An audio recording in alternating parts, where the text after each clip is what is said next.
about the another example of the Ascomycetes, that is yeast. ठीक है बच्चा, east का साइंटिफिक नेम क्या है? सैक्रोमाइसिस सेरेविसाई। क्लियर है? ठीक है। अब बच्चा इसकी खासियत क्या है कि this fungi is the exception in case of fungi kingdom. Reason बच्चा, मेनली जो सारी फंजाइज हैं वो मल्टी सेल्यूलर होती हैं, लेकिन जो ईस्ट है ना, this is unicellular fungi. First thing, ठीक है। सेकंड बच्चा, इट सिक्रीट एन एंजाइम, ठीक है, दैट इज जाइमेज। ठीक है। अब बच्चा ये जो जाइमेज है ना, it catalyse the fermentation of the sugar into a ethanol and CO2, that is carbon dioxide. Clear? Catalyze fermentation of sugar into CO2 and ethanol. Wording clear है? ठीक है, यहाँ पे catalyze डन। ठीक है।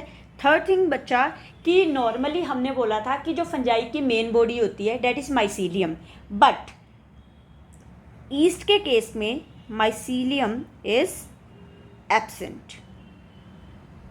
क्लियर? हाँ, वो अलग बात है कि अगर आप ईस्ट को किसी शुगर सोल्यूशन में डिसॉल्व कर दोगे ना बेटा, ठीक है, तो वहाँ पे ये सीडो माइसीलियम जरूर बना लेगी। सीडो मतलब फॉल्स, झूठे। ठीक है। नॉर्मली ये नॉन माइसीलियम है। ठीक है, इसकी मेन बॉडी माइसीलियम नहीं है। क्लियर? अगर आप इसके केस में बच्चा बात करोगे अबाउट रिप्रोडक्शन, तो ये जो रिप्रोडक्शन फॉलो करती है that is by budding. Budding is a kind of a asexual reproduction. इसके केस में क्या होता है, just imagine this is the main parent body. ठीक है, ये कौन है? Parent body. क्लियर? अब बच्चा इसमें से क्या होता है, एक छोटी सी टाइनी आउटग्रोथ बाहर आ जाएगी, ठीक है, जिसको हम बोलेंगे बड।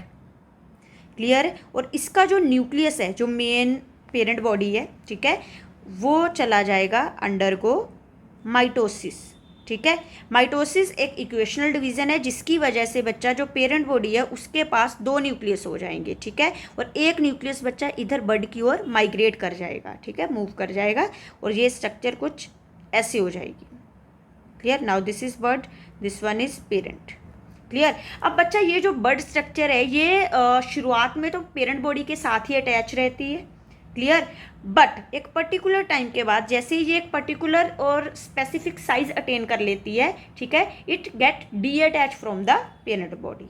क्लियर? और ये क्या कहलाएगी? Daughter yeast. ठीक है। और this one is parent. Clear है? तो this is a kind of reproduction in case of yeast. अगर बच्चा मैं बात करूं इसकी इकोनॉमिक इंपॉर्टेंस की, क्लियर, मतलब हम ये क्यों पढ़ रहे हैं, एक तो इसकी एक्सेप्शन की वजह से, क्योंकि सारी फंजाइज जो हैं वो मल्टी सेल्यूलर होती हैं और ये यूनिसेल्यूलर है। ठीक है। और सेकंड बच्चा, हमें इससे मिलता है विटामिन B2। क्लियर? और सेकंड बच्चा, it is also used in baker industry, bakers industries and even बच्चा ब्रियर इंडस्ट्री। ठीक है, अल्कोहल वाली,